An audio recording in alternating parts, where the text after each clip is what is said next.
মিয়ানমারের প্রেসিডেন্ট হিসেবে শপথ নিলেন তিন কিয়াও। পররাষ্ট্র সহ 4 দপ্তরের প্রধান হিসেবে অং সান সুচির দায়িত্ব গ্রহণ।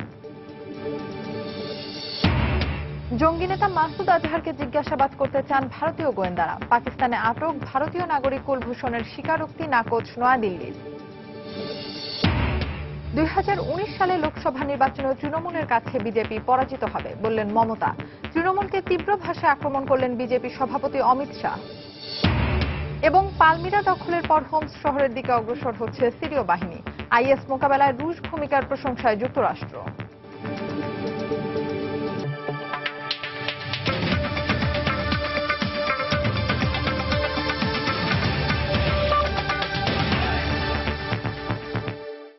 আন্তর্জাতিক সময়ের সঙ্গে আছি আমি ফাহমিদা মটুসি। মিয়ানমারের প্রেসিডেন্ট হিসেবে শপথ নিলেন দেশটির গণতন্ত্রপন্থী নেতা অং সান সুচির ঘনিষ্ঠজন হিসেবে পরিচিত তিন কিয়াও। এর মধ্য দিয়ে 5 দশকেরও বেশি সময় পর কোনো বেসামরিক ব্যক্তি দেশটির প্রেসিডেন্টের দায়িত্ব নিলেন। একই দিন এনএলডি নেতা সুচি পররাষ্ট্র সহ কয়েকটি দপ্তরের প্রধান হিসেবে শপথ নিয়েছেন। বুধবার স্থানীয় সময় সকালে পার্লামেন্টে শপথ নেন প্রেসিডেন্ট কিয়াও এবং 2 ভাইস প্রেসিডেন্ট। একই সঙ্গে মন্ত্রিসভার সদস্যরাও শপথ গ্রহণ করেন, যাদের অধিকাংশই এনএলডির সদস্য। দলের প্রধান সুচি সাংবিধানিক বাধার কারণে সরকার প্রধান হতে না পারলেও প্রেসিডেন্টের কার্যালয়, পররাষ্ট্র, শিক্ষা ও জ্বালানি সহ কয়েকটি দপ্তরের প্রধান হিসেবে শপথ নেন। তবে সরকারের গুরুত্বপূর্ণ স্বরাষ্ট্র, প্রতিরক্ষা, সীমান্ত বিষয়ক মন্ত্রণালয়ে সেনাবাহিনী মনোনীত 3 জনকে নিয়োগ দেওয়া হচ্ছে। শপথ গ্রহণ অনুষ্ঠান শেষে জাতির উদ্দেশ্যে দেয়া ভাষণে জাতীয় ঐক্যের ডাক দিয়েছেন প্রেসিডেন্ট কিয়াও।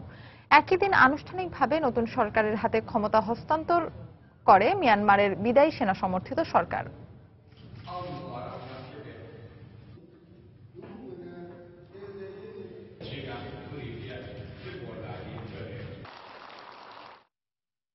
এদিকে মুসলিম বিরোধী মন্তব্য করায় অং সান সুচির নোবেল পুরস্কার ফিরিয়ে নেওয়ার দাবি জানিয়েছে ইন্দোনেশিয়ার বেশ কয়েকটি মানবাধিকার সংগঠন। বিবিসি জানিয়েছে 2013 সালে মিশেল হোসেন নামে তাদের এক সংবাদকর্মীর কাছে সাক্ষাৎকার দেন অং সান সুচি।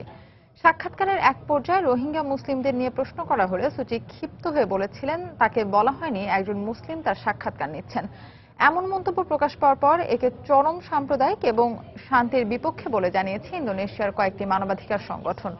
তাদের করা পিটিশনে এখন পর্যন্ত 26,000 মানুষ স্বাক্ষর করেছেন বলে জানা গেছে। এদিকে মিয়ানমারের সরকারি দল ন্যাশনাল লীগ ফর ডেমোক্রেসির বিরুদ্ধে বিক্ষোভ করেছে রাখাইন জাতিগোষ্ঠীর সমর্থিত আরাকান ন্যাশনালিস্ট পার্টি। ওই এলাকায় তাদের পরামর্শ ছাড়া কোনো ব্যক্তিকে সর্বোচ্চ ক্ষমতা দিলে মেনে নেওয়া হবে না বলেও হুঁশিয়ারি দেয় দলটি।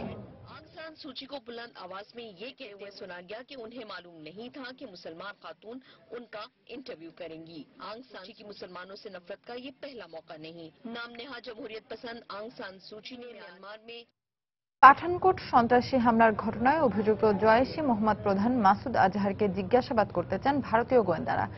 একই সঙ্গে জাতিসংঘের নিষেধাজ্ঞা তালিকায় তার নাম অন্তর্ভুক্ত করার চেষ্টা চালিয়ে যাওয়ার কথা জানিয়েছে নয়াদিল্লি। এদিকে গেল শুক্রবার পাকিস্তানে আটক কুলভূষণ ভারতের গোয়েন্দা ও নৌবাহিনীর সদস্য বলে স্বীকারোক্তি দিয়েছে বলে দাবি করেছে ইসলামাবাদ। তবে ভারতের পররাষ্ট্র দপ্তর পাকিস্তানের এই দাবি প্রত্যাখ্যান করে এ বিষয়ে গভীর উদ্বেগ জানিয়েছে।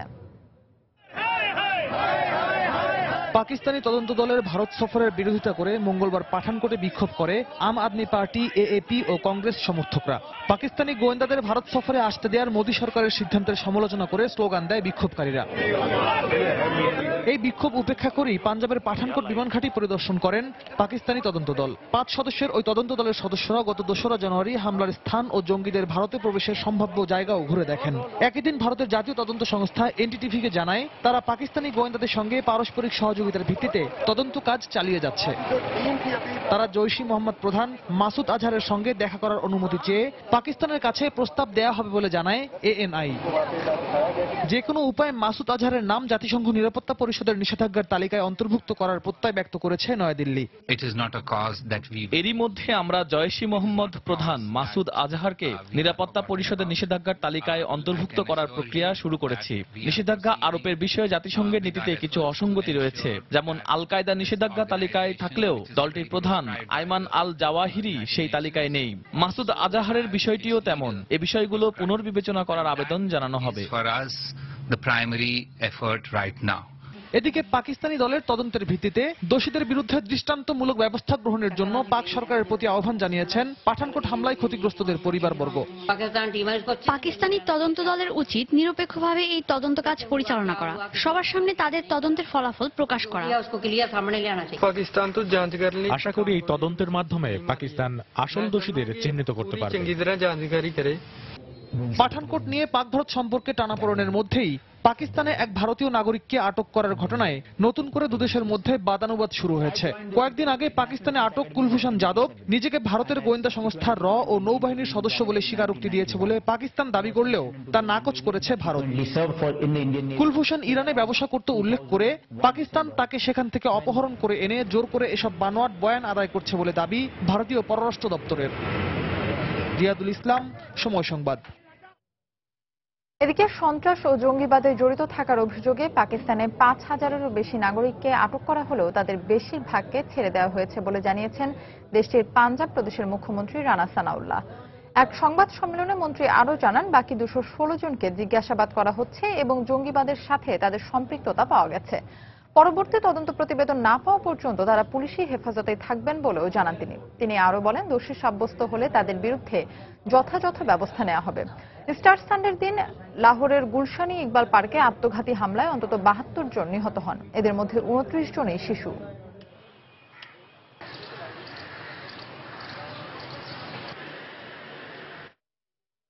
কেবল বিধানসভা নির্বাচন নয়, ২০১৯ সালে ভারতের কেন্দ্রীয় নির্বাচনে বিজেপিকে হারাবে তৃণমূল, এমন বক্তব্যই দিলেন তৃণমূল নেত্রী মমতা বন্দ্যোপাধ্যায়। মঙ্গলবার পুরুলিয়ায় এক নির্বাচনী সমাবেশে মমতা কংগ্রেস, বামফ্রন্ট ও বিজেপির কঠোর সমালোচনা করেন। এদিকে কলকাতায় মিট দ্য প্রেস অনুষ্ঠানে পশ্চিমবঙ্গের শাসক তৃণমূল কংগ্রেসকে তীব্র ভাষায় আক্রমণ করেন বিজেপির সর্বভারতীয় সভাপতি অমিত শাহ। কলকাতা প্রতিনিধি সুব্রত আচার্যের তথ্য ছবি নিয়ে ডেস্ক রিপোর্ট। আর মাত্র কয়েকদিন পরেই ৬ দফায় অনুষ্ঠেয় পশ্চিমবঙ্গ বিধানসভা নির্বাচনের প্রথম দফায় ভোট শুরু হচ্ছে জঙ্গলমহল সহ মাওবাদী প্রভাবিত জেলাগুলোতে। পশ্চিম মেদিনীপুর, বাঁকুড়া, পুরুলিয়া জেলায় চলছে রাজনৈতিক দলসমূহের শীর্ষ নেতাদের জোর প্রচারণা। এরই ধারাবাহিকতায় মঙ্গলবার তৃণমূল সভানেত্রীর প্রচারণায় নিশানা ছিল প্রতিপক্ষ বামফ্রন্ট, কংগ্রেস ও বিজেপি। 2016 সিপিএম কংগ্রেস বিজেপিকে হারাবো আর 2019-এ বিরোধীতে বিজেপিকে হারাবো, এটা মাথায় রাখবেন। আগামী দিনে লড়াইয়ের জন্য আপনাদের প্রেরণা চাই, ভালোবাসা চাই।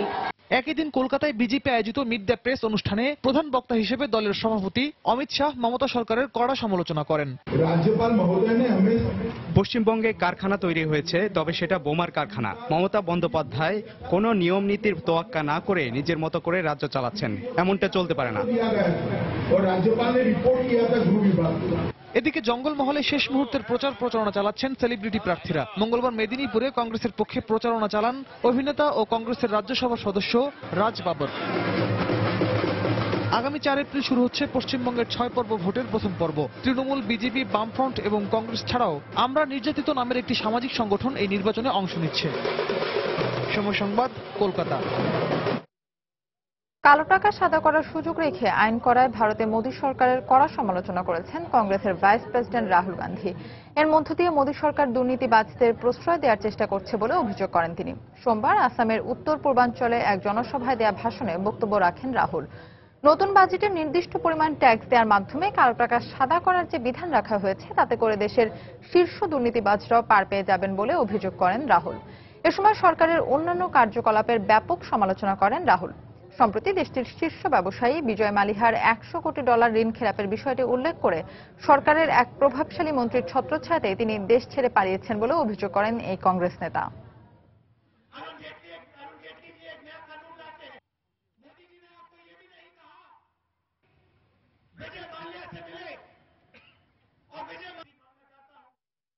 আন্তর্জাতিক সময় আরো দেখবেন, মার্কিন সেনা ও কূটনীতিকদের পরিবার সহ দক্ষিণ তুরস্ক থেকে সরে আসার নির্দেশ।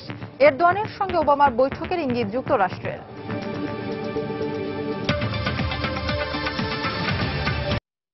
প্রাচীন ঐতিহ্যের নিদর্শন পালমিরা শহর পুনরুদ্ধারের পর আইএস এর বিরুদ্ধে শক্ত অবস্থান ধরে রেখেছে সিরীয় সেনাবাহিনী।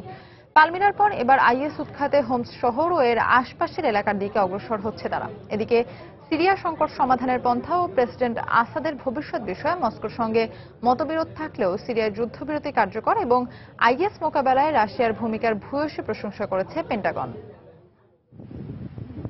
রোববার সিরিয়ার সরকারি বাহিনীর সদস্যরা ঐতিহ্যবাহী পালমিরা শহর পুনরুদ্ধার করলেও আইএসের তাণ্ডবলীলায় ধ্বংসস্তূপে পরিণত হওয়া কয়েক হাজার বছরের পুরনো ঐতিহাসিক নিদর্শনগুলো আর পুনরুদ্ধার করা যায়নি। মঙ্গলবার রুশ বিশেষজ্ঞদের সহায়তায় সেই ধ্বংসস্তূপের ভেতর আইএসের পেতে রেখে যাওয়া মাইনসহ অন্যান্য বিস্ফোরক দ্রব্য সরানোর কাজ শুরু করে সিরীয় নিরাপত্তা বাহিনীর সদস্যরা। মাইন ও বিস্ফোরক অপসারণের পর পর্যায়ক্রমে সব ধ্বংসস্তূপ সরিয়ে ফেলা হবে বলেও জানান তারা। আইএস জঙ্গিরা পালমিরার প্রায় পুরো এলাকা জুড়েই রাস্তার নিচে মাইন পেতে রেখে গেছে। শুধু তাই নয়, মাইনগুলো তারা এমনভাবে সুরক্ষিত করে রেখেছে যেন 100 বছর পরেও সেগুলোর বিস্ফোরণ ঘটানো যায়। তারা চেয়েছিল সেনা সদস্যরা এবং শহরের বাসিন্দারা এখানে ফিরে এলেই সেগুলো বিস্ফোরণ ঘটাবে তারা। পালমিরা পুনরুদ্ধার করার পর এখন ওই এলাকায় নিজেদের অবস্থান সংহত করেছে সিরীয় সেনারা। একই সঙ্গে কেন্দ্রীয় হোমস এবং এর আশপাশের এলাকা থেকে আইএসকে বিতাড়িত করার লক্ষ্য নিয়ে অগ্রসর হচ্ছেন তারা। অন্যদিকে আইএসও ওই এলাকাটিতে সিরীয় বাহিনীর বিরুদ্ধে তীব্র প্রতিরোধ গড়ে তুলেছে। মঙ্গলবার হোমস ছাড়াও দামেস্কের বিভিন্ন এলাকায় দুপক্ষের মধ্যে তীব্র লড়াই হয় বলে জানায় স্থানীয় গণমাধ্যম। এদিকে সিরিয়ায় যুদ্ধবিরতি কার্যকর করা এবং আইএস দমনের প্রক্রিয়া নিয়ে প্রথম থেকেই রাশিয়ার সঙ্গে যুক্তরাষ্ট্রের মতবিরোধ থাকলেও সিরিয়ায় যুদ্ধবিরতি বহাল করা এবং আইএস বিরোধী লড়াইয়ে রাশিয়া গঠনমূলক ভূমিকা রাখছে বলে মন্তব্য করেছে পেন্টাগন। এটা এখন পরিষ্কার যে আইএস বিরোধী লড়াইয়ে রাশিয়া এখন আগের চেয়ে অনেক বেশি তৎপর। তারা প্রথম থেকেই সিরিয়ায় আইএস দমনকে তাদের প্রধান লক্ষ্য বলে আসছে। তবে শুরুতে লক্ষণ তেমন ছিল না। তবে আসার কথা হচ্ছে দেরিতে হলেও এখন তারা সেটিই করছে। যুক্তরাষ্ট্র সরকার এ ব্যাপারে সবসময় রাশিয়াকে উৎসাহিত করবে।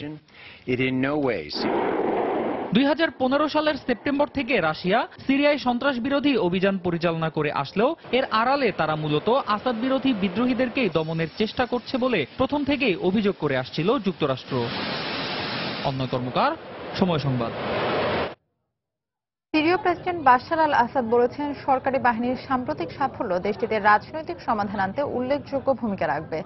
আর আসাদের রাজনৈতিক উপদেষ্টা বোথাইনা সাবান অভিযোগ করেছেন প্রতিবেশী দেশ তুরস্ক অবাধে জঙ্গিদের সিরিয়ায় প্রবেশের সুযোগ করে দিচ্ছে। এদিকে সিরিয়া সংকটের শান্তিপূর্ণ সমাধান আনতে যে কোনো সহায়তা করতে চীন সরকার প্রস্তুত রয়েছে বলে জানিয়েছে চীনা পররাষ্ট্র মন্ত্রণালয়। সম্প্রতি পালমিরার সাফল্যের পর থেকে সরকারি বাহিনীর অগ্রাভিযান অব্যাহত রয়েছে। বুধবার সিরিয়ার সেনাবাহিনী জানায় আইএসের কাছ থেকে হোমস প্রদেশের কৌশলগতভাবে গুরুত্বপূর্ণ আল কারিয়াতিন শহর দখলের দোরগোড়ায় রয়েছে তারা। পালমিরা থেকে দামেস্ক প্রদেশের কালামুন পর্যন্ত সংযোগ সড়কের মাঝামাঝি অবস্থিত আল কারিয়াতিন শহর দখল করতে পারলে আইএস জঙ্গিদের সরবরাহ অনেকটাই বাধাগ্রস্ত হবে বলে মনে করা হচ্ছে। সেনাবাহিনীর সফলতা নিয়ে প্রেসিডেন্ট বাশার আল আসাদ বলেছেন জঙ্গিদের বিরুদ্ধে সাম্প্রতিক সাফল্য সিরিয়া সংকটের শান্তিপূর্ণ রাজনৈতিক সমাধানের প্রক্রিয়াকে আরো গতিশীল করবে। রুশ গণমাধ্যমে দেয়া সাক্ষাৎকারে জেনেভা শান্তি আলোচনায় তার সরকার যথেষ্ট আন্তরিক ছিল বলেও মন্তব্য করেন তিনি।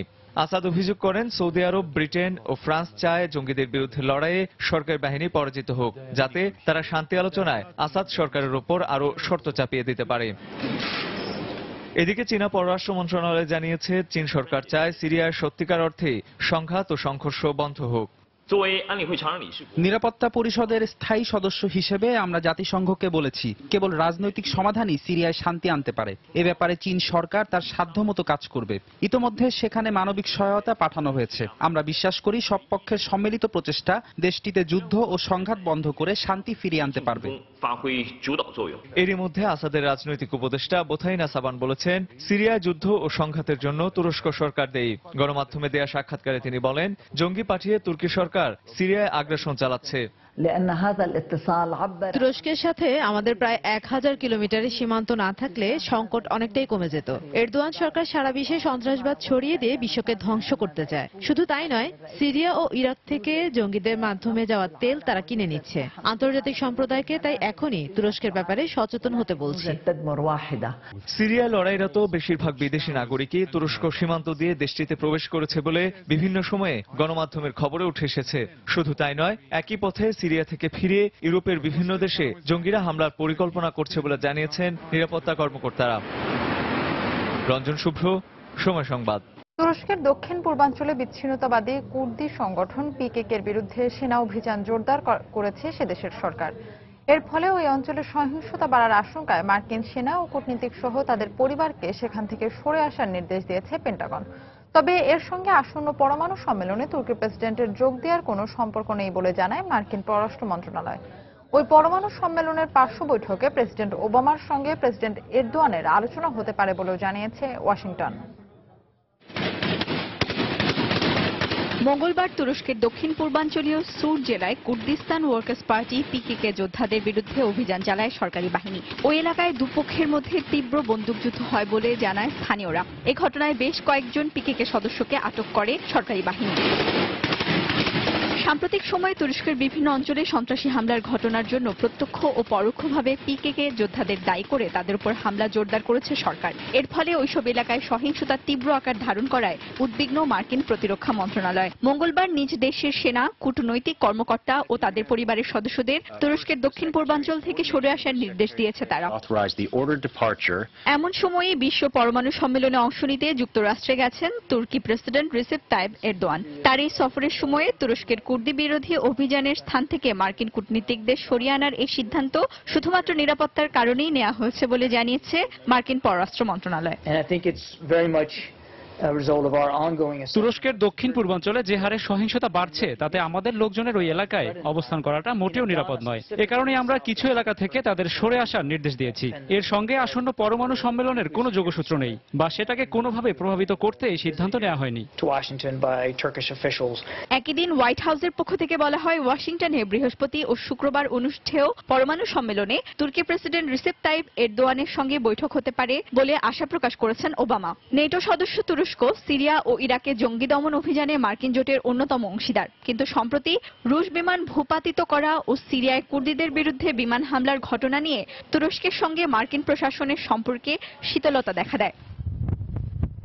ওয়াশিংটনে তুর্কি প্রেসিডেন্টের সঙ্গে এসব বিষয়ে মার্কিন সরকারের সঙ্গে আলোচনা হতে পারে বলে ধারণা করছে পশ্চিমা গণমাধ্যমগুলো। তবে এই বিষয়ে এখনই কোনো মন্তব্য করতে নারাজ এরদোয়ান। বুধবার সকালে ওয়াশিংটন পৌঁছান তিনি।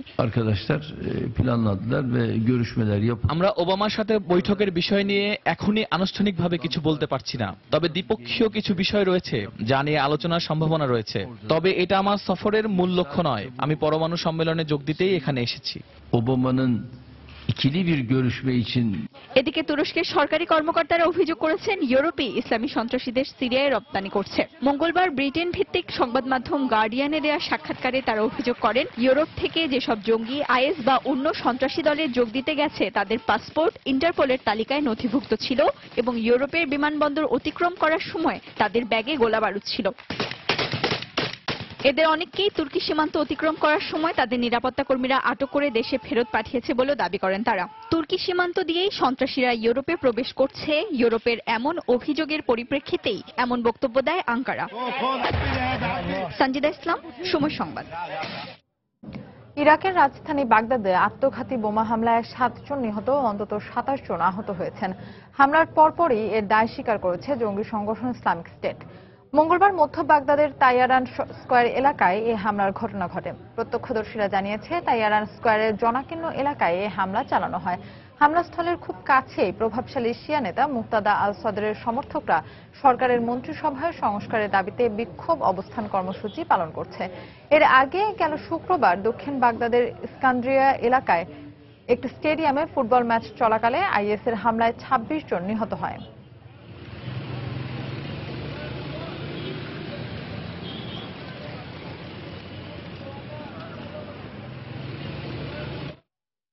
দুর্নীতি বন্ধে মন্ত্রিসভা পুনর্গঠনের ক্ষেত্রে কাদেরকে অগ্রাধিকার দেওয়া হবে সে বিষয়ে ইরাকের পার্লামেন্টের কাছে সুস্পষ্ট নির্দেশনা চেয়েছেন দেশটির প্রধানমন্ত্রী হায়দার আল আবাদি। সোমবার ইরাকের রাষ্ট্রীয় টেলিভিশনে দেয়া এক ভাষণে পার্লামেন্টের কাছে এই নির্দেশনা চান তিনি। গত সোমবার মন্ত্রিসভা পুনর্গঠনে আবাদিকে 31 মার্চ পর্যন্ত সময় বেঁধে দেয় দেশটির পার্লামেন্ট। এই অবস্থায় দলীয় রাজনীতিক এবং স্বাধীন টেকনোক্রেটদের মধ্যে কাদেরকে মন্ত্রিসভায় স্থান দেওয়া হবে সে বিষয়ে নির্দেশনা চান ইরাকি প্রধানমন্ত্রী। এদিকে বৃহস্পতিবারের মধ্যে মন্ত্রিসভা পুনর্গঠনে ব্যর্থ হলে আবাদির বিরুদ্ধে অনাস্থা ভোট দেওয়ার হুমকি দিয়েছেন দেশটির শিয়া সম্প্রদায়ের অন্যতম ধর্মীয় নেতা মুক্তাদা আল সাদার।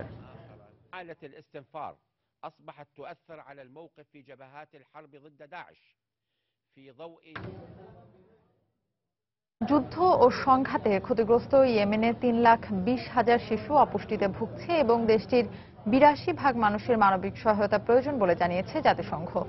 মঙ্গলবার প্রকাশিত এক প্রতিবেদনে জাতিসংঘ আরও জানায়, গেল এক বছরে প্রতিদিন দেশটিতে গড়ে 7টি শিশু হতাহত হয়েছে। সৌদি নেতৃত্বাধীন আরব জোটের বিমান হামলার ফলে চলতি বছরে এর সংখ্যা আরও বাড়তে পারে বলেও সতর্ক করে দিয়েছে জাতিসংঘ। ইয়েমেন যুদ্ধে নিহত মানুষের মধ্যে শিশুর সংখ্যা 1/3 বলেও জানায় সংস্থাটি।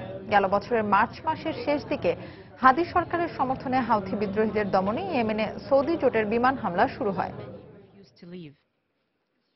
Abdullah and his family live on what used to be a front line. He says he has no other options become increasingly clear. আন্তর্জাতিক সময় আরো যা দেখবেন, সাইপ্রাসের আদালতে তোলা হলো মিশরের বিমান ছিনতাই ও জিম্মির ঘটনায় আটক মুস্তাফাকে। কায়রোয় ফিরতে শুরু করেছে ফ্লাইটের যাত্রী ও ক্রুরা। মার্কিন প্রেসিডেন্ট নির্বাচনে রিপাবলিকান মনোনয়ন প্রত্যাশী ডোনাল্ড ট্রাম্পের প্রচারণা ব্যবস্থাপককে আটক করেছে পুলিশ। ফ্লোরিডায় প্রচারণার সময় এক নারী প্রতিবেদককে লাঞ্ছিত করার অভিযোগে তাকে গ্রেফতার করা হয়। তবে তাকে নির্দোষ দাবি করে তার পক্ষে আইনি লড়াই চালিয়ে যাওয়ার ঘোষণা দিয়েছেন ট্রাম্প। এই ঘটনার জন্য ট্রাম্পের নীতি ও আচরণই মূলত দায়ী বলে মন্তব্য করেছেন ডেমোক্র্যাট মনোনয়ন প্রত্যাশী হিলারি ক্লিন্টন। বুধবার ফ্লোরিডায় রিপাবলিকান দলের সম্ভাব্য প্রেসিডেন্ট পদপ্রার্থী ডোনাল্ড ট্রাম্পের এক নির্বাচনী প্রচারণা সভা শেষে তাকে প্রশ্ন করতে গেলে এক নারী সাংবাদিককে ধাক্কা দিয়ে সরিয়ে দেন তার সহযোগী কোরি লিওয়ানডস্কি। এ ঘটনায় কোরিকে আটক করে ফ্লোরিডা পুলিশ। তার বিরুদ্ধে অভিযোগ, প্রচারণা চলাকালীন ওই নারী সাংবাদিকের ওপর চড়াও হন তিনি। ফ্লোরিডা রাজ্যের আইন অনুযায়ী প্রচারণা চলাকালীন কারো ওপর হাত তোলা বা হামলা করার সর্বোচ্চ শাস্তি 1 বছরের কারাদণ্ড বা $1000 জরিমানা। এ ঘটনাকে মামুলি ঘটনা হিসেবে উল্লেখ করেছেন ট্রাম্প। তার মুখপাত্র ক্যাটরিনা পিয়ারসন জানান, একে অপরাধ হিসেবে বিবেচনা করছেন না মাল্টি বিলিয়নিয়ার ব্যবসায়ী ট্রাম্প। কোরিকে বরখাস্ত করারও কোনো পরিকল্পনা নেই তার। এক জনসমাবেশে ট্রাম্প বলেন, তার বিশ্বাস কোরি আইনি লড়াইয়ের মধ্য দিয়ে সহজেই নিরপরাধ প্রমাণিত হবেন। কোরি অসাধারণ মানুষ, সে দীর্ঘদিন ধরে আমার সঙ্গে কাজ করছে। আমাদের জয়ের এই ধারায় যথেষ্ট অবদান রয়েছে তার। খুবই সাধারণ একটি ঘটনার অভিযোগ আনা হয়েছে তার বিরুদ্ধে। ওই সাংবাদিককে যেন আর প্রশ্ন না করে, সে শুধু সেটুকুই বলেছিল। সেটা করার অধিকার আছে তার। আমি অবশ্যই তার পক্ষে লড়ব। তবে এই ঘটনায় ট্রাম্পকেই দোষারোপ করলেন ডেমোক্র্যাট প্রতিদ্বন্দ্বী হিলারি ক্লিন্টন। তিনি বলেন, শুরু থেকেই নির্বাচনী প্রচারণা ও বক্তব্যে নারীদের নানাভাবে অমর্যাদা করে আসছেন ট্রাম্প। তারই প্রতিফলন দেখা গেছে তার প্রচারণা সহযোগীর কাজে। ট্রাম্পের মধ্যে শুরু থেকে যে ধরনের আচরণ লক্ষ্য করেছি, আমার তাতে এটা স্পষ্ট যে নারীদের প্রতি কোনো শ্রদ্ধা নেই তার। কিছুদিন আগেই দলীয় প্রতিদ্বন্দ্বী ক্রুজের স্ত্রীর বিষয়ে বিরূপ মন্তব্যেও তার প্রমাণ মেলে। কাজেই তার কর্মীদের কাছ থেকেও এর চেয়ে বেশি কিছু আশা করা যায় না। যে ঘটনা ঘটেছে তার জন্য ট্রাম্পই দায়ী। প্রায় একই ধরনের বক্তব্য দিয়েছেন ট্রাম্পের দলীয় প্রতিদ্বন্দ্বী টেড ক্রুজ। তিনি বলেন, এই ঘটনায় নির্বাচনী বিতর্কে আরো বেশি আতঙ্কে থাকবেন ট্রাম্প। বরাবরই দেখেছি নারী উপস্থাপকের উপস্থিতিতে বিতর্কে অংশ নিতে ট্রাম্প বিব্রত বোধ করছেন। কোরির আটকের ঘটনার সামনে তিনি আরো বেশি নার্ভাস হয়ে পড়বেন বলে মনে হচ্ছে।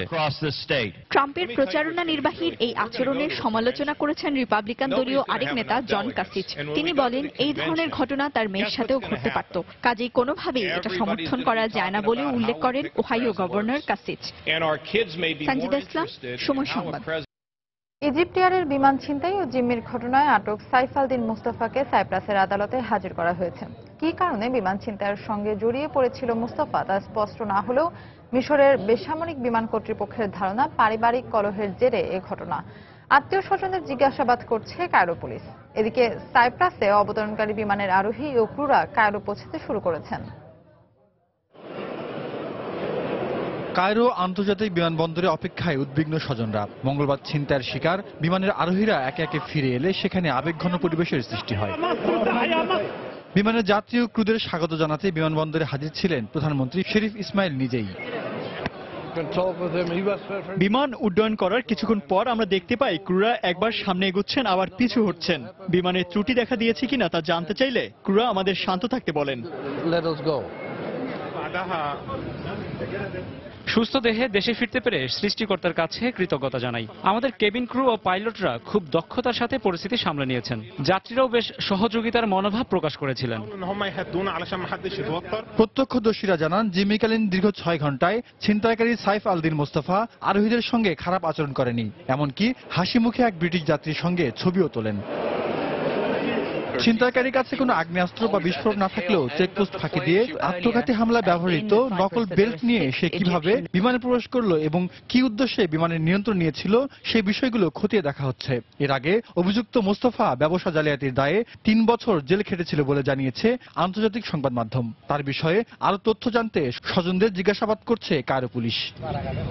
আত্মসমর্পণের পর 59 বছর বয়সী সাইফ আল মোস্তফা তার সাবেক স্ত্রীর সঙ্গে দেখা করার আবেদন করেছিল বলে জানান সাইপ্রাসের পররাষ্ট্রমন্ত্রী। সে সময় তাকে কিছুটা বিপর্যস্ত মনে হচ্ছিল বলেও জানান এক কর্মকর্তা।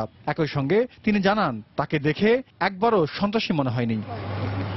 বিমান ছিনতাইয়ের ঘটনার পেছনে নিছক পারিবারিক দ্বন্দ্ব কারণ বলে দাবি করেছেন সাইপ্রাসে নিযুক্ত মিশরীয় রাষ্ট্রদূত। আলেকজান্দ্রিয়া থেকে কায়রো যাবার পথে বিমানটিকে সাইপ্রাসে অবতরণের জন্য বাধ্য করার বিষয়ে এখন পর্যন্ত যতটুকু জানতে পেরেছি এটা ছিল সম্পূর্ণ একটি পারিবারিক ইস্যু। উদ্ভূত পরিস্থিতি মোকাবেলায় সহযোগিতা করার জন্য সাইপ্রাস কর্তৃপক্ষকে ধন্যবাদ জানাই। সাইপ্রাসে আটক মোস্তাফাকে আদালতে হাজির করা হয়েছে। বিচারের উদ্দেশ্যে দেশে ফেরত পাঠাতে মিশরের পক্ষ থেকে আবেদন করা হতে পারে বলে ধারণা করা হচ্ছে।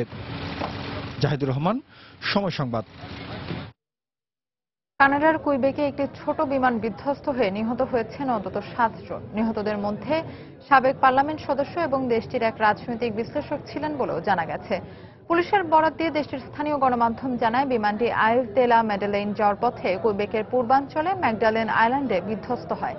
দুর্ঘটনায় নিহতরা একই পরিবারের সদস্য বলে ধারণা করা হচ্ছে। তবে ঠিক কি কারণে বিমানটি বিধ্বস্ত হয়েছে তা জানা না গেলেও খারাপ আবহাওয়ার কারণে দুর্ঘটনাটি ঘটে থাকতে পারে বলে প্রাথমিকভাবে ধারণা করছে পুলিশ। সঠিক কারণ অনুসন্ধানে এবং নিহতদের পরিচয় শনাক্তে তদন্ত চলছে বলেও জানায় তারা। নিবন্ধন কেন্দ্রে যাওয়ার নির্দেশ প্রত্যাখ্যান করে গ্রিস ম্যাসিডোনিয়া সীমান্তে বিক্ষোভ চালিয়ে যাচ্ছে সেখানে আটকে পড়া শরণার্থীরা। মঙ্গলবারও তারা সেখানে বিক্ষোভ করেন। এ সময় পুলিশের সঙ্গে অভিবাসন প্রত্যাশীদের ব্যাপক সংঘর্ষ হয়। সীমান্ত খুলে দেওয়া হবে না জানিয়ে অভিবাসীদের নিবন্ধন কেন্দ্রগুলোতে যাওয়ার নির্দেশ দিয়েছে গ্রিস সরকার। তবে আটকে পড়া শরণার্থীদের বেশিরভাগই এর নির্দেশ প্রত্যাখ্যান করেছে। ম্যাসিডোনিয়ার সীমান্ত বন্ধ করে দেওয়ায় সেখানে আটকে আছে প্রায় 12,000 অভিবাসী। এছাড়া পুরো গ্রিসে রয়েছে প্রায় 50,000। এদিকে গ্রিসের লেসবস দ্বীপের উদ্দেশ্যে যাত্রা শুরুর সময় এজিয়ান সাগর থেকে 51 অভিবাসীকে আটক করেছে তুরস্কের কোস্টগার্ড।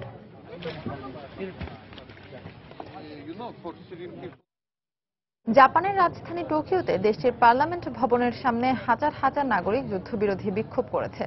দেশটির সংসদে সম্প্রতি পাশ হওয়া বিলের বিরুদ্ধে এই বিক্ষোভ করা হয়। এই বিলের ফলে জাপানের সেনারা দেশের বাইরের যুদ্ধে অংশ নিতে পারবে। বিক্ষোভে 4 বিরোধী দলের সমর্থক সহ সাধারণ নাগরিকরা অংশ নিয়েছেন। এ সময় তাদের হাতে যুদ্ধবিরোধী বিভিন্ন স্লোগান লেখা প্ল্যাকার্ড দেখা যায়। গেল ডিসেম্বরে পাশ হওয়া বিলটি মঙ্গলবার থেকে কার্যকর হওয়ার কথা রয়েছে। তুর্কির প্রেসিডেন্ট রিসেপ তাইপ এরদোয়ানকে নিয়ে বিদ্রুপাত্মক ভিডিও ইউটিউব থেকে সরিয়ে নিতে জার্মানিকে চাপ দিয়ে যাচ্ছে তুরস্ক। তবে তা সরিয়ে নেওয়ার পরিবর্তে তুর্কি ও ইংরেজি সাবটাইটেল সহ আরো ব্যাপক আকারে প্রচার করা হচ্ছে। গেল 17 মার্চ এরদোয়ানকে নিয়ে জার্মান ভিত্তিক সম্প্রচার প্রতিষ্ঠান এনডিআরএ এক্সট্রা 3 নামে একটি ব্যঙ্গাত্মক ভিডিও প্রকাশ করেন। পরবর্তীতে তা ইউটিউবেও ছাড়া হয়। ওই সম্প্রচার প্রতিষ্ঠান কর্তৃপক্ষকে ভিডিওটি সম্পর্কে ব্যাখ্যা দিতে বলেছেন জার্মান রাষ্ট্রদূত মার্টিন এডমান। তবে জার্মানি মত প্রকাশের স্বাধীনতাকে যে কোনো উপায়ে রক্ষা করবে বলে তুরস্ককে জানান তিনি। ইউটিউবে প্রকাশের একদিনের মধ্যে প্রায় 17 লাখ দর্শক ভিডিওটি দেখেন।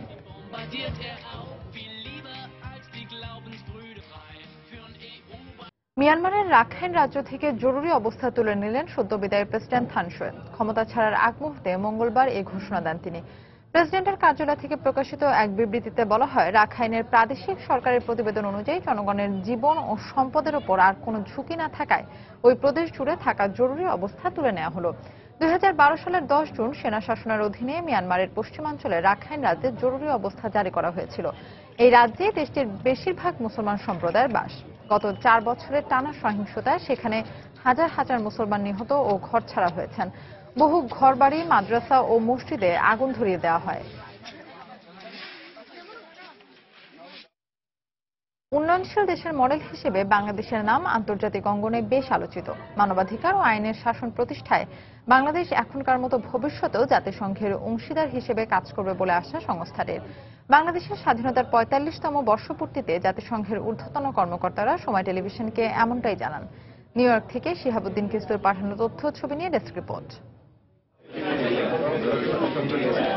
বাংলাদেশের মহান স্বাধীনতার ৪৫তম বর্ষপূর্তি উপলক্ষে জাতিসংঘের ঊর্ধ্বতন কর্মকর্তা সহ বিভিন্ন দেশের কূটনীতিকদের সম্মানে বিশেষ অনুষ্ঠানের আয়োজন করে জাতিসংঘে বাংলাদেশের স্থায়ী মিশন। এতে যোগ দিয়ে জাতিসংঘ মহাসচিব বান কি মুনের বিশেষ উপদেষ্টা ডেভিড নাবারো বাংলাদেশকে উন্নয়নশীল বিশ্বের মডেল হিসেবে উল্লেখ করেন। আমি জাতিসংঘের টেকসই উন্নয়ন লক্ষ্য অর্জনের বিষয়টি নিয়ে কাজ করি। এক্ষেত্রে বাংলাদেশের অবস্থান সম্পর্কে জানতে আমি কয়েক মাস দেশটির বিভিন্ন জায়গায় ঘুরেছি। এদেশের মানুষ সংকট থেকে ঘুরে দাঁড়িয়ে দুঃসময়কে জয় করার অসাধারণ ক্ষমতা রাখে। অনুষ্ঠানে জাতিসংঘে দায়িত্বরত কর্মকর্তারা সাম্প্রতিক সময়ে বিভিন্ন ক্ষেত্রে বাংলাদেশের সাফল্যের প্রশংসা করেন। শান্তিরক্ষী মিশন সহ বিভিন্ন ক্ষেত্রে বাংলাদেশের ভূমিকা সর্বজন স্বীকৃত। মানবাধিকার ও আইনের শাসন প্রতিষ্ঠায় বাংলাদেশকে অংশীদার হিসেবে পেয়ে আমরা আনন্দিত। তারা আন্তর্জাতিক বিষয়গুলোকে অত্যন্ত গুরুত্বের সঙ্গে নেয়। আশা করি ভবিষ্যতেও জাতিসংঘের সঙ্গে বাংলাদেশ একাত্ম হয়ে কাজ করবে।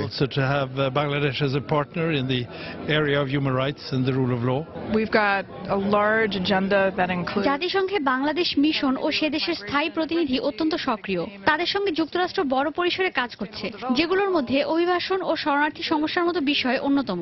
টেকসই উন্নয়নের এজেন্ডা, উন্নয়নশীল দেশের জনসংখ্যা, মানব পাচার ইত্যাদি বিষয়ে আমরা একসাথে কাজ করছি।